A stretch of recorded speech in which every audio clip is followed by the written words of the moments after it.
With the G7 summit looming in a few weeks, sources say Prime Minister Mark Carney and U.S. President Donald Trump are in direct discussions to reach a trade deal and lift tariffs. A city with over 120 years of steelmaking history now risks becoming a post-industrial ghost town.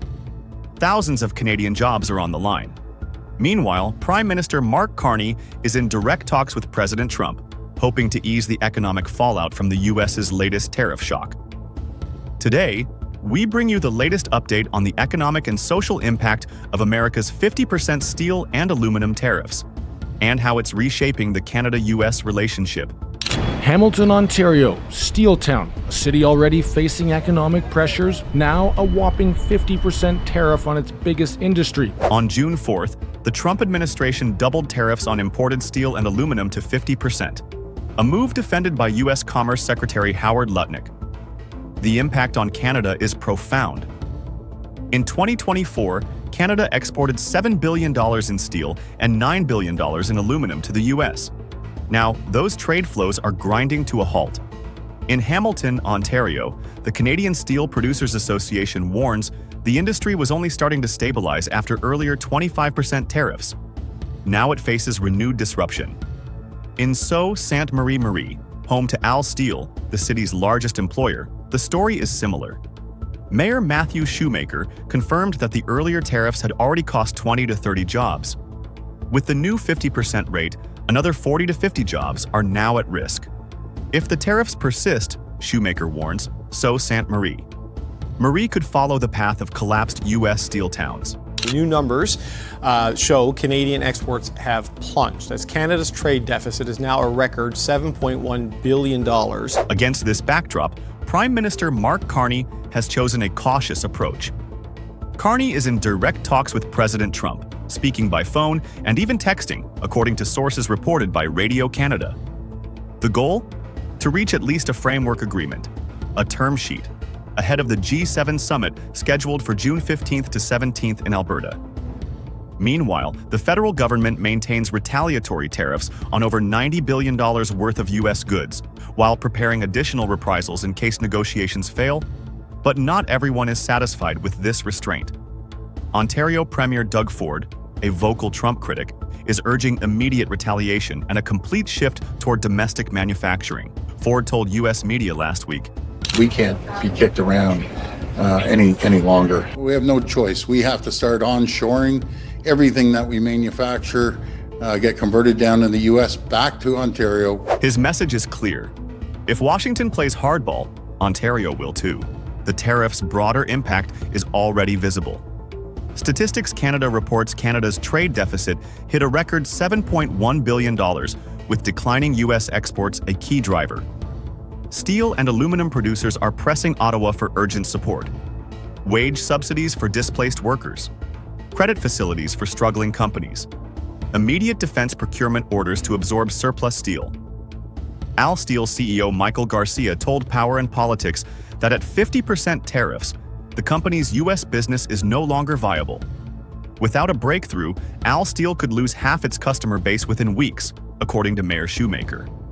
Industry leaders like Barry Zeckelman argue that Canada should also crack down on illegally dumped steel from third countries, a step that could ease U.S. concerns.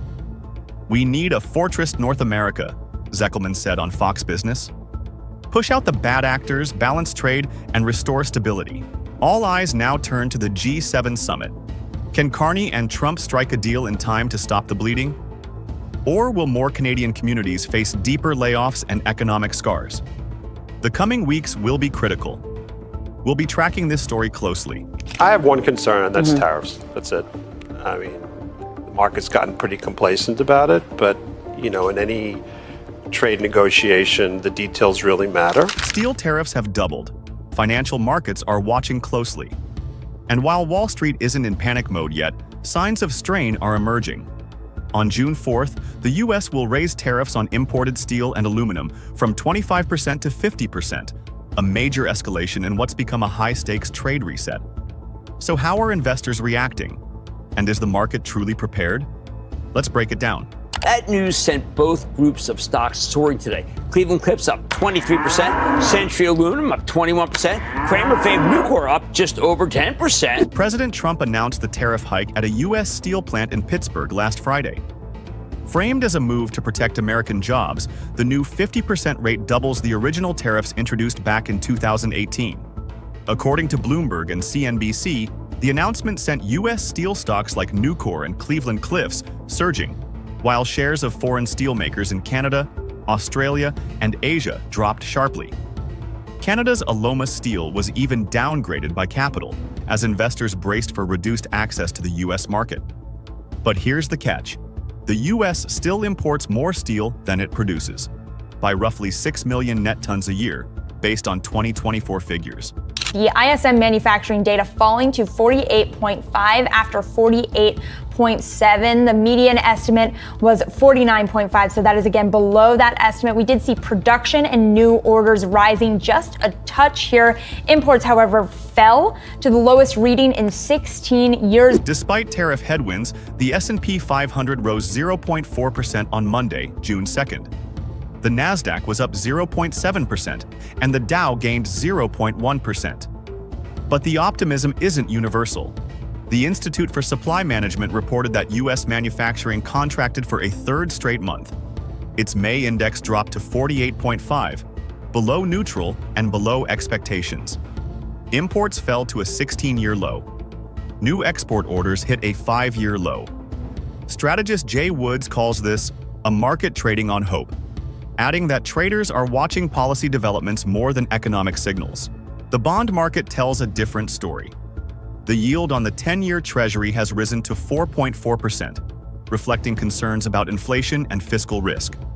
Stephanie Guild, CIO at Robinhood, points out that federal interest payments now make up 3% of GDP, levels not seen since bond vigilantes last pushed back on government spending.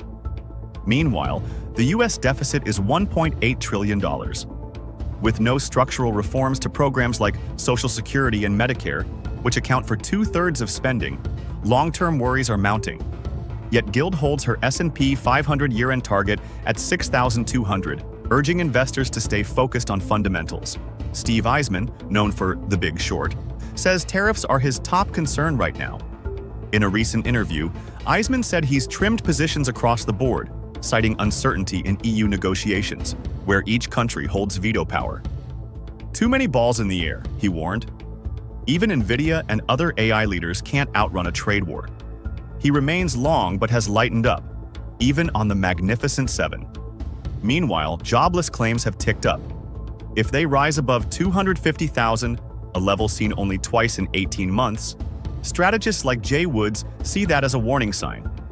Consumers are still spending, wages are holding up, and 4 of the Mag 7 stocks are in the green.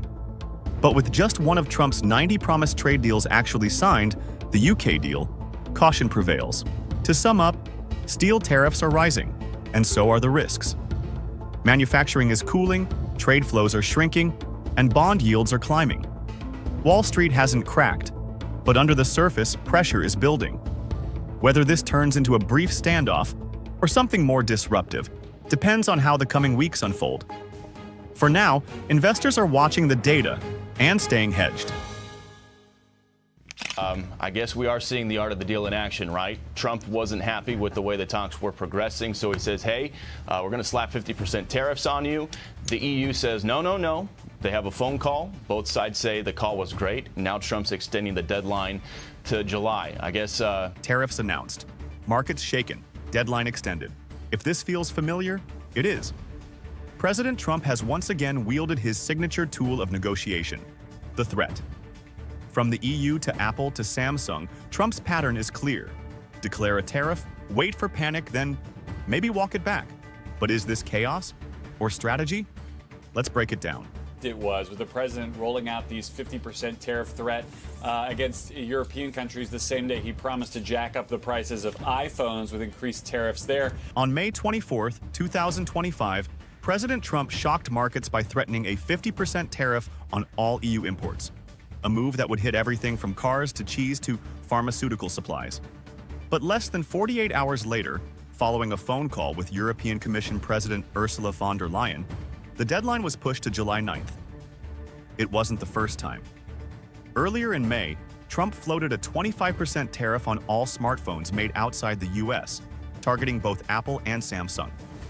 That threat followed reports that Apple was shifting more production to India instead of bringing it home. And let's not forget China. After months of tit-for-tat tariffs, Trump and Beijing agreed to a 90-day pause on May 14th, reducing duties from a peak of 145% to 30%. Each move follows a pattern: announce steep tariffs, trigger panic, then extend the deadline, all while demanding concessions. So what's the game plan? According to Treasury Secretary Scott Bessent, the aim is simple: light a fire under the EU. In his words, the bloc suffers from a collective action problem, with 27 countries unable to act swiftly under Brussels' lead. And so all Trump is, and look, I'm not a big tariff guy, but I do believe that it should be a level playing field. I think that's exactly what Trump is going to get out of the Europeans when they start negotiating. Steve Moore, a key economic advisor to Trump, called the move a textbook case of the art of the deal, praising Trump for forcing the EU back to the table after a stalled negotiation. But others see it differently. Jared Bernstein, former chair of the Council of Economic Advisors under Biden, labeled it Trumpian chaos, a strategy that paralyzes small businesses and rattles markets. He warned that even if tariffs don't materialize, the uncertainty alone delays investments and hurts job growth. Let's be clear, this isn't new. In 2018 to 2019, Trump launched tariffs on China, Mexico, and Canada, then used extensions, exemptions, and side deals as bargaining chips. It worked in some cases, like pushing Mexico to sign onto the USMCA. But it also triggered supply chain disruptions and market volatility. Fast forward to today, and we're seeing the same script. Trump isn't necessarily aiming to impose tariffs. He's using the threat itself as leverage, a tactic that lets him claim victory whether or not duties are enforced. Yet even if it's strategic, it's far from painless. Major U.S. retailers like Walmart and Best Buy have warned of looming price hikes if tariffs go through. Smartphone makers, from Apple to Samsung, face impossible timelines to move production home. And EU leaders are scrambling to avoid retaliation, preparing a €21 billion counter package if talks collapse. The big question: if this is truly art of the deal, why do global companies continue to delay investment and hedge against worst-case scenarios? Trump's tariff threats may not always be real, but their impact is. From Brussels to Beijing, boardrooms are playing defense. And while the July 9th deadline is still weeks away, the clock is ticking. Not just for the EU, but for a world adjusting to deal-making by disruption.